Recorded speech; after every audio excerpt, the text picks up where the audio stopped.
maana mwanadamu hapendwi na wote. Maana alianza janga la magonjwa, nimepewa sumu, nimetibiwa kama takriban miezi 2 natibiwa. Ikafuatia janga lingine likaingiana, yaani bado majanga yanaendelea. Kwa hiyo naweza nikasema labda ni Mungu ana mipango yake sijui. 1 2 3. Asante kwa kuikumbatia TV zako pendwa hizi za nyumbani. Bwana, tupo hapa na ni moja ya kazi ambayo inafanyika, lakini kwa kubwa zaidi ni kwamba kuna mengi ambayo yamempitia Frencho kama Mr. Ulimwengu, na tukaona kwamba sio mbaya, ngoja tuishi naye dakika kama na hizi, kwa sababu tupate ukweli wa kile ambacho anaweza akazungumzia. Kwa nini amekaa kimya na mpaka amekuja kutoa kolabo na hii kundi ambayo ni kundi inafanya mengi na mengi ambayo tunayaona, lakini kwake bwana ni kama vile ameadimika kidogo. Tupo naye, tutamsikiliza, kuna mengi ambayo atayatoa. Kitu ambacho naweza nikakuomba ni kwamba kaa nasi mwanzo mwisho ili uzidi kufahamu mengi sana kuhusiana na French. Mambo yanasemaje? Safi mzee. Wakati zinaenda. Mungu kwanza. Okay. Kipi ambacho unaweza kumwambia mtu ambaye anakutizama sasa hivi kupitia TV zako pendwa hizi za nyumbani? Mimi nitakachomwambia, napenda sana mtu akunishauri ninapokosea. Okay. Napenda sana. Okay. Sawa, kuna moja ya vitu ambavyo vimekupitia Maseki ambayo ya hapo nyuma kidogo, na walio wengi sana wamefuatilia na wakaona kwamba ukimya umekaa sana. Kitu gani ambacho unaweza kuwaambia kufuatana na ukimya ambao umekaa kwa muda mrefu? Brother, niseme mwaka huu siwezi nikasema vibaya, lakini sitakufuru Mungu pia. Okay. Mwaka huu haujaanza vizuri kwa upande wangu mimi. Okay. Haujaanza vizuri kwa sababu majanga yalikuwa ni mengi na bado yanaendelea kuwa. Okay. Kwa kikubwa sio ni Mungu ananipa elimu, sio ndo mafundisho haya, sio ndo dunia nasema ni dunia ni nini ni ndio ni wasemaga dunia ni elimu, hii shule ya. Okay. Kwa hiyo naweza nikasema kwamba hii ni mmoja kati ya kipindi ambacho sasa ulikaga kwenye maisha yangu. Na hivi vipindi ya kwanza, mwezi wa kwanza, wa pili, wa tatu. Yaani miezi ambayo sasa ulikaga kwenye maisha yangu kama. Okay. Yeah. Unavyoishi wewe, moja ya changamoto hizi kutokea, sababu ilikuwa ni nini? Ni mipango ya Mungu. Mungu anakusudia lake, mimi siwezi nikajua sababu ni nini, lakini maana mwanadamu hapendwi na wote. Maana alianza janga la magonjwa, nimepewa sumu, nimetibiwa kama takriban miezi 2 natibiwa. Ikafuatia janga lingine likaingiana, yaani bado majanga yanaendelea. Kwa hiyo naweza nikasema labda ni Mungu ana mipango yake sijui. Labda kwa upande wako wewe kama Frencho, ni tukio gani ambalo umelipitia kwenye maisha ambalo limekufunza kitu fulani ambalo ni kitu ambacho kimekuumiza kikakufanya ujifunze na ukasema kitu kama hicho siwezi nikifanya tena kwenye maisha yangu? Ni tukio gani? Kwanza ni kumwamini mwanamke. Kuamini mwanamke, na cha pili ni kuishi na marafiki wanafiki. Pia kupunguza marafiki maishani. Hivyo ni vitu ambavyo vimeniingia sana akilini. Yeah. Unaposema kumwamini mwanamke unataka kumaanisha kitu gani ambacho labda kipo nyuma ya hili? Kuna vitu vimetokea, wenyewe mmeona, kuna vitu vimetokea, lakini sio vya kusema sana kwenye media. Mimi mwenyewe sitaki kuviongelea, lakini nafikiri mnajua kilichotokea. Kwa hiyo ilikuwa kitu ambacho kisababisha pale ni ile kuamini, kujiaminisha kitu. Ni kitu ambacho kimenikosti. Kwa mtu mwingine ambaye angetaka kufahamu pia, usemi gani ambao wamezungumza, kwa sababu kwa upande wa familia tukizungumzia hayo ya mwanamke, kwa upande wa familia nafikiri mmekaa chini na mmeongea mengi. Sawa? Kwa yule ambaye anaweza akapenda kufahamu, kwani ni kipi ambacho mlizungumza upande wa familia, hizi familia mbili? Vya kuzungumza msitamani kuvijua brother, ambao tumezungumza, na hii mada kifupi tuachane nayo, turukie mada mengine brother. Mimi nimebeba pikipiki ndani, zungumzia hicho, nimepigwa sumu, zungumzia hicho, sawa. Nafanya kazi gani sasa hivi na napangaje kuhusu kazi? Yaani ulizia kuhusu masuala ya nini ya mtoto ambao umepita chana navyo. Okay. Yeah. Mimi nianze na kukupa pole kwa yote uliopitia, maana huo ndo wanaume huwa wanasema hivyo, lakini mimi sijapitia mambo kama hayo. Sijui kama mimi nipo kwenye rika gani. Nitamani kuanze na swali ambalo lipo na ambalo watu wanajiuliza sana kwa upande wa Frencho Mr. Ulimwengu. Tunatambua juzi ulikuwa Dar es Salaam. Labda ni issue gani kubwa ambayo ilimfanya Mr. Ulimwengu kutoka hapa hadi Dar es Salaam? Mimi kule nilikuwa kuna connection ambayo nilikuwa naifuatia kule, nafikiri mtaijuaga. Kuna connection ambayo nilikuwa naifuatia kule. Kwanza nitawaambia tu watu hapa kambini, tujipige kifuani na tujiamini kwa tunafuatiliwa na watu wa nje. Hicho ni kitu ambacho natakiwa tujiamini na tujipige kifuani kabisa, maana mwenyewe sikuwa nategemea kama inaweza kafikia tu ambao nilifikia jana, maana niliitwa tu na mtu ambaye simjui. Njoo tufanye kitu fulani, maana nitoka hapa ilikuwa ni Ijumaa kama sijakosea.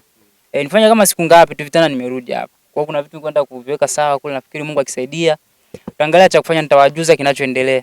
Okay. Baada ya wewe kwenda huko ulipokwenda, walikupokeaje? Na kwa unavyoona walivyokupokea, unahisi miaka 3, 4 hadi 5 mbeleni Frencho atakuwa ni mtu wa namna gani? Tuanze na hiyo. Kwa miaka 3 au 4 mbeleni, mipango ya Mungu, na nitamwomba Mungu aninyoshie njia, anisafishie njia ambayo nataka nipite sasa hivi. aniwekee ulinzi mkubwa sana, kwa sababu mimi naweza nikasema kuwa kwa nilichokifuata huko labda kikitimia au kikitiki brother, mimi kikubwa nitakuwa ni mtu ambao ni mkubwa, kwa sababu akili itafanya kazi na inatakiwa nijiongeze pia. Kwa ni vitu ambavyo vitanipush maisha yangu na vitanibeba kwa maisha yangu yote. Kama ninavyofanya muziki ni kitu changu ambacho mimi nategemea, kinanilisha, kinanivisha na kinanipa yani vitu ambavyo nakuwa nahitaji labda kwa muda. Nafikiri mpaka kitu hicho kisogea tena karibu yangu mimi, nitakuwa nipo vizuri kwenye maisha. Kwa upande wa Nyarugusu Camp, wasanii ambao walitoka nje na kwenda kufanya, walitoka hapa kambini Nyarugusu kwenda kufanya kazi nje, na maanisha na miji mingine hapa Tanzania, mikoa mingine ambayo iko hapa Tanzania, nadhani wewe utakuwa ni msanii wa 4 au wa 5 na kuendelea kama sijakosea, kwenda kufanya kazi nje. Uliona ni changamoto gani ambazo ulizipitia wewe kule ambazo labda hao wengine wanaweza kuwa wanazipitia? Changamoto? Hamna changamoto brother kwa upande wangu mimi, labda sijui kwa wengine. Kwa sababu mimi nimeitwa. Nimeitwa na msanii mnamjua, lakini ni vitu ambavyo tumeongea kuwa nisitangaze au nisiweke public kwa sababu hatujakubaliana sana kivile. Ndio maana nasema ndio kama ni matukio hapo kwenye simu yangu, ushahidi upo kwenye simu yangu, lakini ipo siku mtajua. Ameniita ni kama vile tu kunisogeza karibu yake. Lakini siwezi nikasema kuwa ni msanii gani, na changamoto ambazo zinikuta mimi upande wangu sio ni changamoto. Kwa sababu ni mtu ambaye anifuatilia. Kwa mpaka mtu aje kuita anasema udogo anafaa. Baada ya wewe kuitwa na huyo msanii, sawa, huko Dar es Salaam.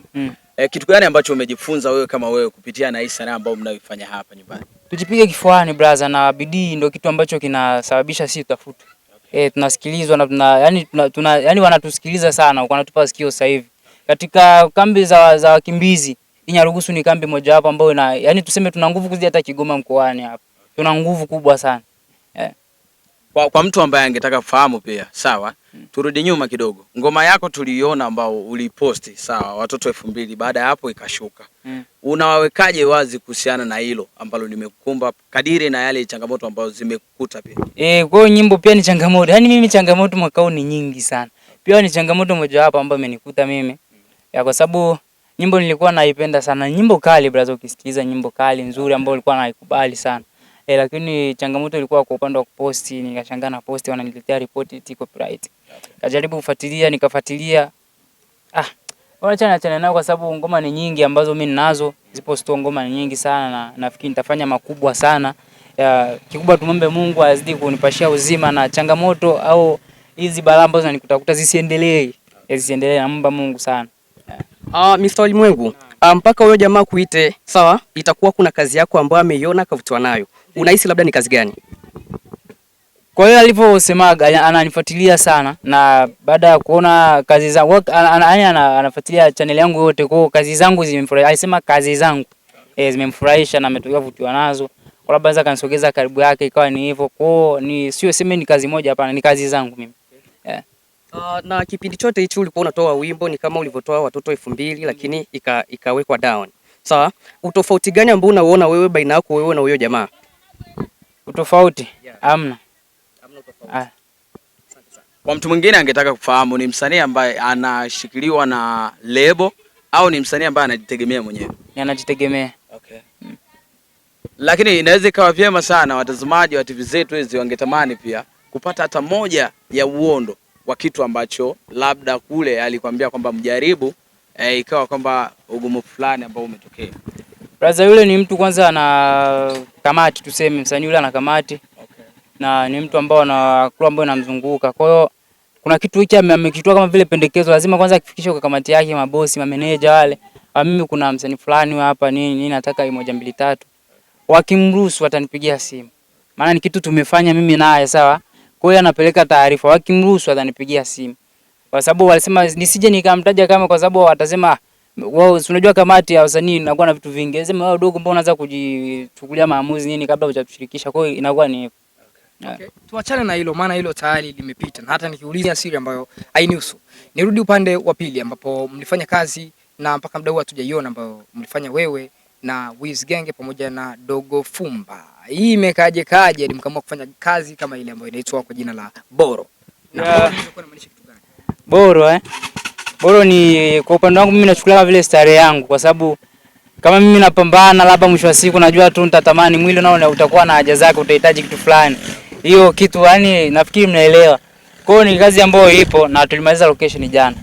Tulimaliza kushoot jana. Kwa hiyo naweza nikasema kuwa Mungu atubless tumalize hii kazi vizuri. Ya, kwa wale wasiojua lugha ambayo mlitumia, suple na boro kwa lugha ya Kiswahili, Kiswahili ambacho kimenyoka. Inaweza kuwa inamaanisha kitu gani? Nimba cha hapa kuna ambaye elewi. Suple na boro, makini na dude, makini na shozi. Yaani wewe makini na kitu chako, mali hiyo hapo. Wewe makini nayo. Labda hizi idea zimetoka wapi? Maana hiyo issue hapa kambini Nyarugusu haijafika. Bado ipo DRC, uko mbali sana. Tupo tofauti sana na issue ambayo mnafikiria. Hiyo tumeiweka kama yani tumeimbia kitu. Yaani tumeimbia kitu. So eti tunafanyia kwa sababu ya vitu ambavyo vinaendelea, hamna. Tumefanya hiyo nyimbo ni kwa sababu ya yani ni kitu nataka kumaanisha, kama vile naweza nikiambia mkono wangu nini, yani kama hivyo. Labda idea ya suple na boro imetoka kwa nani? Wewe ndo alinipigaga simu, mimi na idea yangu hapa tufanye. Na idea akasema fresh kama ni hivyo, acha nije tuue. Labda ni siri gani ambayo iko nyuma ya Wizgenge? Maana Wizgenge sasa hivi ana account mpya ambayo ina subscribers wachache sana. Kiasi kwamba nashindwa kuelewa, labda wewe ni rafiki yake wa karibu, una la kutuambia kuhusiana na issue ya Wiz Manyoko. Kuhusu channel yake? Mimi sina comment hapo kwa sababu sijui. Maana nilimzoea after all brand, lakini sasa hivi naona ni amejitegemea, na niseme tu ushauri kwa wasanii ambao labda wanakuwa wanasimamiwa hawana channel zao. Yaani sawa sawa unakuwa unaishi kwenye nyumba, wanajigamba eti nyumba ni ya kwangu, naona zile hatimiliki. Kwa hiyo kifupi, msanii natakiwa kwanza unakuwa unafanya kazi, unajua channel yangu mimi ninayo, labda bosi akinizingua leo itakuwa ni hivi. Kama Avri amefeli ni tatizo ya channel, kama Franks kuna kipindi iliwahi kufeli ni sababu ya channel. Kwa waga vinarudisha mtu nyuma sana. Kwa hiyo ukiwa unajigai mimi ni msanii, channel yako iko wapi babu? Eti si bosi wangu anayo, wewe sio msanii, acha. Na kujitafuta. Mimi cha kujifunza ni kwamba mtu usichezee fursa. Labda utakuwa unaishi sawa kwenye maisha, unafanya kazi, unajua nafanya kazi, bosi anazingatia nini. Itafika stage wewe atakuacha.